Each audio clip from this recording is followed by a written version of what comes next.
Hi guys! Papakita ko sa inyo kung paano gumawa ng beef shawarma. So, bigla akong nag-crave ng beef shawarma, Philippine style, kaya gagawa tayo at tuturuan ko kayo kung paano ako gumawa ng beef shawarma. So, ito guys, nilabas ko na sa ref yung beef natin na gagamitin natin sa beef shawarma. So, ang ginamit ko guys is yung pang beef steak.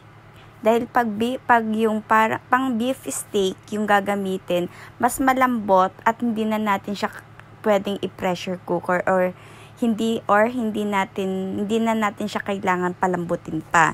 So beef steak, yung pang beef steak yung ginamit kong karne at para igigisa na lang natin siya, mas madali at less pa ang ating trabaho. So ayan guys, hinihiwa ko na siya ng maliliit. Pa-cubes yung panghiwa ko, mga ganito. Yan guys, so pagkahiwa ko, maghihiwa din ako ng sibuyas para panggisa natin. So konti lang yung gagamitin natin sa sibuyas guys. Sa mga hindi pa po nakapag-subscribe and follow my channel, please subscribe po my channel guys. Yan guys, so eto guys, yung sibuyas natin, bali maliit lang yan, kaya konti lang yung kukunin natin dahil ititira natin yung kalahati or konti para sa ating pang-topping sa sibuyas. Kasi hindi kumpleto ang shawarma kung walang sibuyas sa toppings. So ayan guys, hiniwa-hiwa ko na siya ng maliliit kasi panggisa lang naman ito.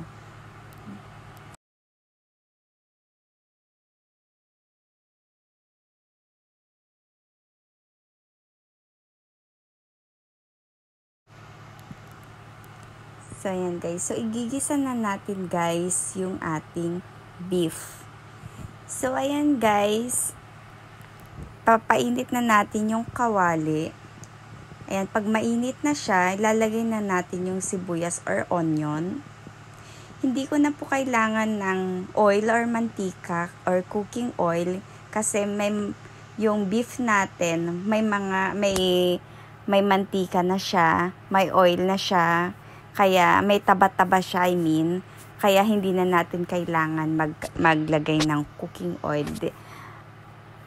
Optional po kung gusto nyo pong may cooking oil, okay lang din naman po. So ako kasi hindi ko na nilalagyan dahil may oil na may taba naman na yung ating beef. So naglagay ako ng paminta. Yung paminta po natin, tansya-tansya na lang po guys. At saka nilagyan ko na din po ng ating salt. So, tansya lang din po sa salt. Depende po sa gusto nating alat.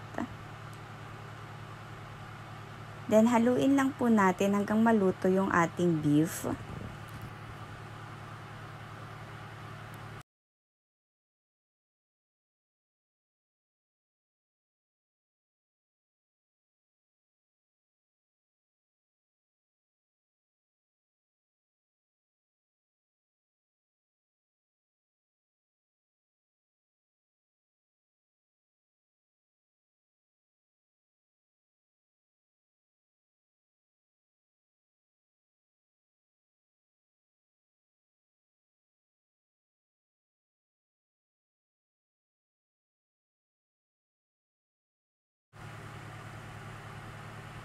Yan guys, pag nakita na natin nagbo-brown na yung ating karne or yung beef, maglalagay na po tayo ng soy sauce or toyo. Tansya lang din po sa toyo, konti lang po ilalagay natin para hindi masyadong maalat. Lalagyan lang natin ng kulay yung ating beef para mas masarap tignan. So ayan guys, naglagay ako ng konting toyo. So hahaluin lang po natin ulit hanggang sa mag-combine yung lasa ng ating beef, toyo, paminta at saka asin na nilagay. So maglalagay tayo ng konting coke or cola. Ito yung tira ko kanina kaya naisip ko ilagay na lang muna dito yung coke na kahit konti lang or kahit any cider or Sprite or kahit anong meron kayo sa bahay, okay lang. Pero pag wala naman po, okay lang din po. So, hahaluin na po natin. Pagkahalo po natin guys, takpan po natin yung ating niluluto at iiwan po natin siya konti. Pag nahintay na natin, habang hinihintay natin maluto yung ating beef, maghiwa na po tayo ng sibuyas na maliliit. Hiwain po natin siyang paliit yung ating onion para sa toppings po ito guys.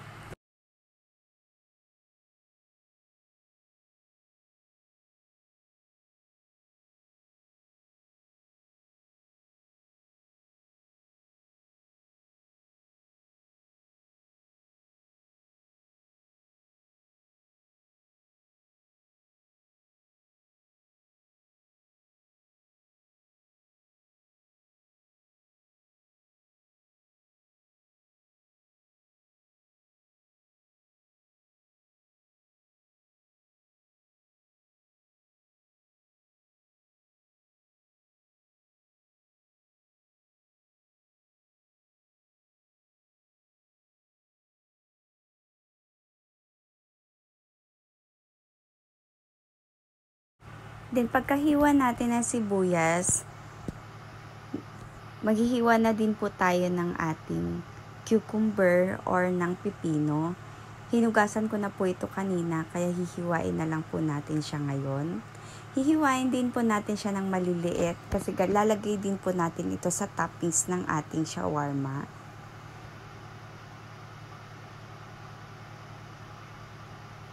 So guys, hihiwain natin siya ng paganyan, then mamaya hihiwain natin siya ng maliliit, kagaya ng sibuyas.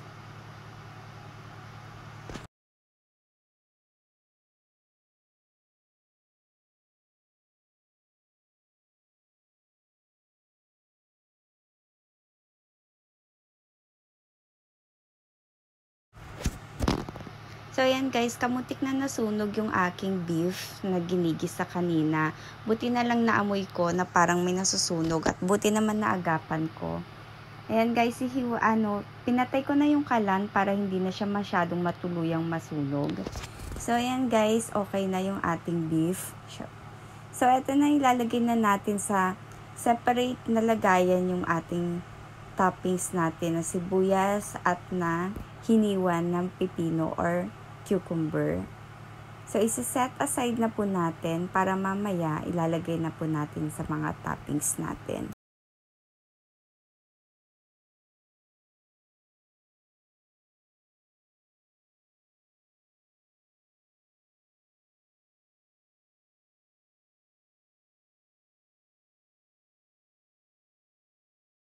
So, naglabas na din pala ako ng kamatis or tomato sa ref. Ito yung natira ko last time. Hindi ako bumili dahil konti lang naman yung kakailanganin ko sa aking beef shawarma dahil ako lang naman ang kakain. Konti lang yung gagawin ko. Pero kayo po guys, kung gusto nyo po ng mas madaming kamatis, okay lang naman din po. Konti lang kasi yung gagawin ko kaya konti lang yung kamatis, okay lang sa akin. So guys, sinanggal ko nga pala yung buto or seeds ng kamatis para hindi po siya magtubig.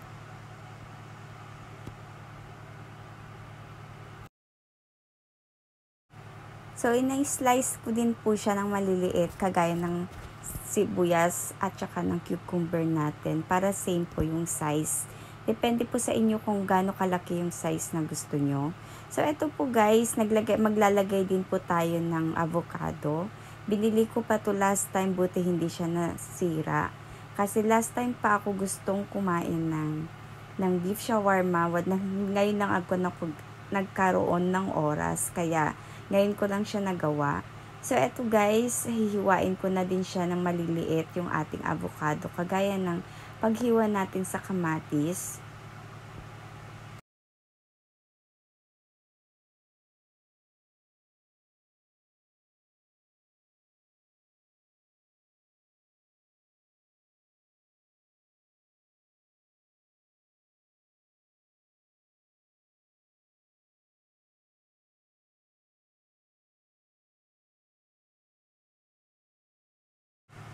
So, hinihiwa ko siya guys na maliliit para sa kamatis, cucumber at sibuyas. So, isa-set aside na po natin siya at okay na yung ating pang toppings. So, eto na guys, yung pang toppings natin mamaya para sa ating beef shawarma. Tomato, cucumber, avocado, at sibuyas. So, eto guys, maghihiwa na din po tayo ng ating, gagawa tayo ng sauce, garlic sauce natin, garlic mayo sauce natin. So, eto kakailanganin natin ng bawang. 2 bawang yung gagamitin natin guys.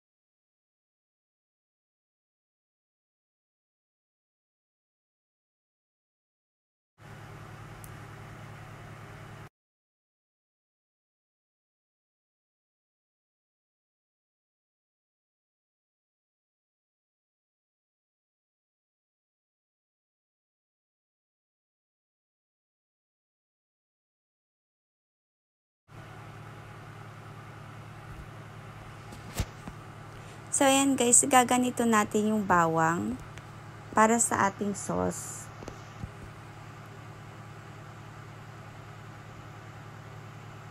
So, parang feeling ko, hindi ko na magagamit yung isang bawang na ginamit ko. Kaya, kinuha ko, or hindi na natin kailangan yung isa.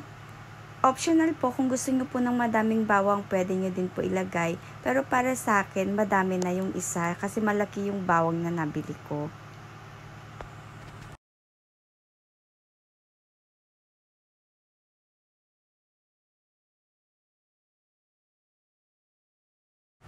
So imagine guys, ganito kadami yung isa, kaya hindi ko na to kailangan. Depende po sa inyo kung gusto nyo ng madaming bawang, okay lang din po.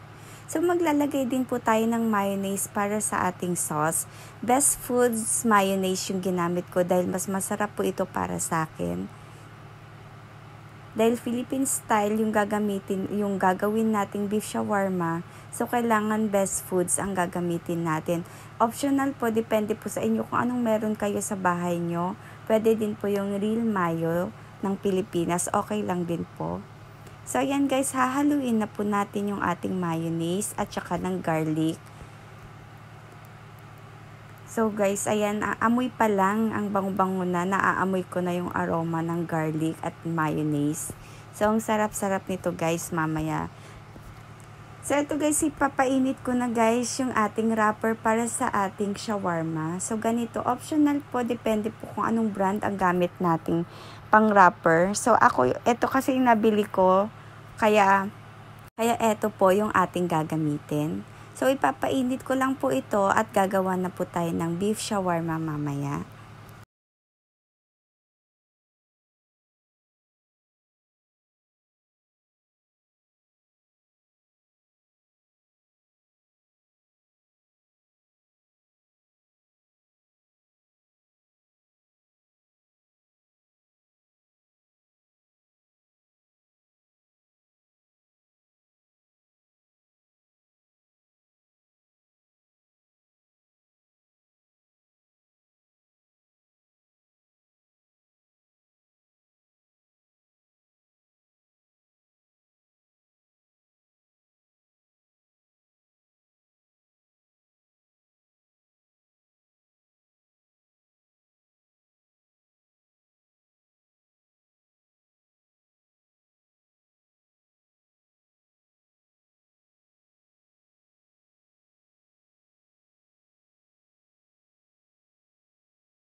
So guys, ito yung mayo, garlic mayo na ginawa natin kanina para sa sauce.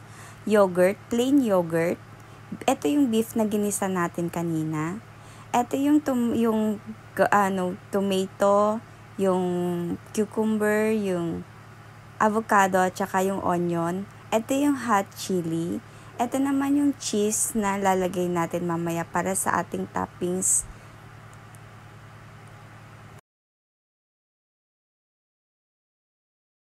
Then, hindi po mawawala ang egg and cheese para sa ating beef shawarma. Baka naman egg and cheese. So, ayan guys. Ito yung egg and cheese na in-slice ko kanina. So, ayan guys. In-slice natin yung egg and cheese kanina. Sa mga di pa po nakapag-subscribe, please subscribe and follow my channel guys. Please support me and thank you always for watching sa mga laging nanonood sa akin. Thank you so much po. So, ito guys, mag-start na po tayo maglagay ng ating beef shawarma. So, excited na akong kumain ng beef shawarma. So, ganyan lang guys yung ating gagawin. Halo-halo lang natin. Una yung beef at depende po sa atin kung anong gusto nating toppings na ilalagay. So, ako mas masarap yung ganito yung paglagay para lahat malasahan ko or makain ko lahat ng ating ilalagay na ating beef shawarma. Ito po yung ating avocado, yung tomato, yung cucumber, yung onions. So, ilalagay na po natin guys. Pagsama-samahin lang po natin siya.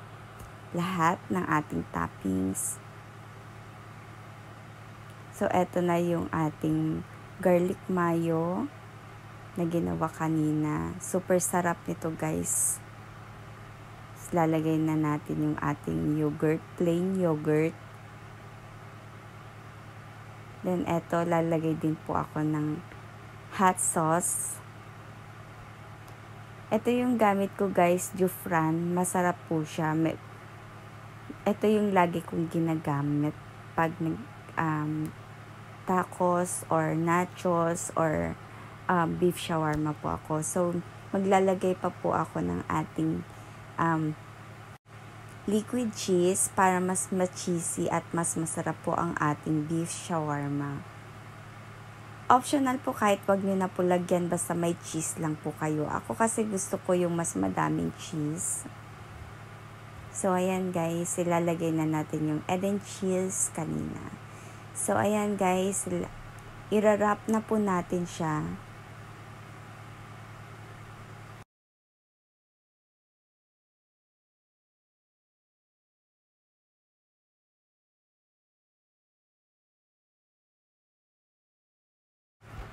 So, eto na guys, yung ating beef shawarma roll.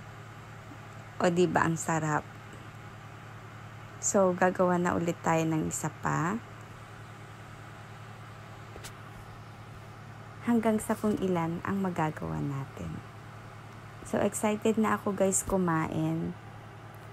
So, habang nagvo-voice over ako, nagugutom pa din ako at parang gusto ko ulit kainin at balikan yung natira ko kanina na 3.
So, ayan guys, my favorite part. Eto, kainan na.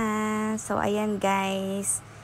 So, bali 5 yung ginawa ko. So, eto guys, yung kakainin na natin.